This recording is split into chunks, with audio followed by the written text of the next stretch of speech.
27e apparition. Judas Maccabée ne manquait jamais dans ses combats d'invoquer le secours du ciel et il mérita d'être défendu visiblement par les anges.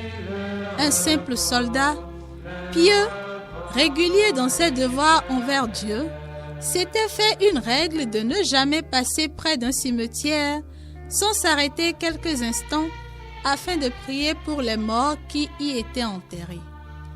Or, un jour qu'il se promenait seul et sans armes, dans un temps de guerre, quelques ennemis se mirent à sa poursuite.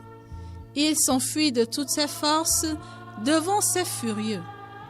Il arriva près d'un mur et, d'un saut hardi, il se lança de l'autre côté. Il allait reprendre sa course lorsqu'il s'aperçut qu'il était au milieu des tombes dans un cimetière. Il voulut prier pour ses défunts, mais comment faire? S'il s'arrêtait un seul moment pour prier, ses ennemis le tueraient. Cependant, il lui sembla que la protection de Dieu valait mieux que la vitesse de ses jambes, et à tout risque, il se mit à genoux et récita le De Profundis. Le Seigneur ne permit point que cette confiance lui causât malheur. Les ennemis l'avaient suivi. Eux aussi avaient escaladé la muraille et cherchaient des yeux leurs victimes. Ils l'aperçurent, prosterné et priant avec ferveur. Aussitôt, ils s'approchent sans bruit pour le tuer. Ne comprenant pas ce qu'ils pouvaient faire dans un tel danger, ils s'imaginèrent que la frayeur lui avait enlevé ses forces ou qu'il était devenu fou. À l'instant où ils tiraient leur épée, ils aperçurent un escadron de militaires qui protégeait le soldat en prière et se sauvèrent à leur tour, frappés de terreur. Sa prière achevée, le soldat se leva avec précipitation, mais ne vit personne.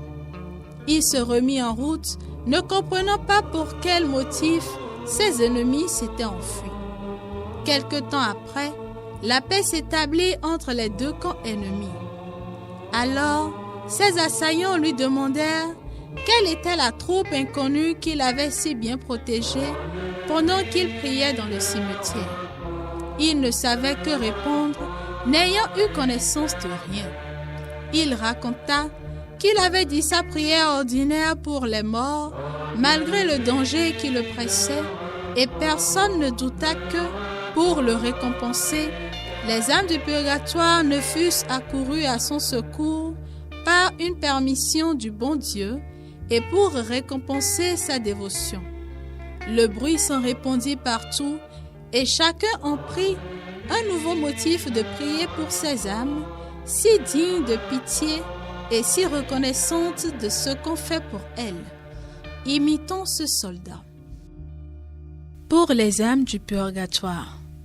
Notre Père qui es aux cieux, que ton nom soit sanctifié, que ton règne vienne, que ta volonté soit faite sur la terre comme au ciel. Donne-nous aujourd'hui notre pain de ce jour. Pardonne-nous nos offenses comme nous pardonnons aussi à ceux qui nous ont offensés, et ne nous laisse pas entrer en tentation, mais délivre-nous du mal. Car c'est à toi qu'appartiennent le règne, la puissance et la gloire, pour les siècles des siècles. Amen. Je vous salue Marie, pleine de grâce, le Seigneur est avec vous. Vous êtes bénie entre toutes les femmes, et Jésus, le fruit de vos entrailles, est béni. Sainte Marie, Mère de Dieu, priez pour nous pauvres pécheurs, maintenant et à l'heure de notre mort. Amen. Gloire au Père et au Fils et au Saint-Esprit, comme il était au commencement, maintenant et toujours, dans les siècles des siècles. Amen. Donne le Seigneur le repos éternel et fais briller sur eux la lumière sans déclin, qu'ils reposent en paix. Amen. Notre-Dame de Montlégion, priez pour nous et délivrez les âmes du purgatoire. Donne-lui le repos.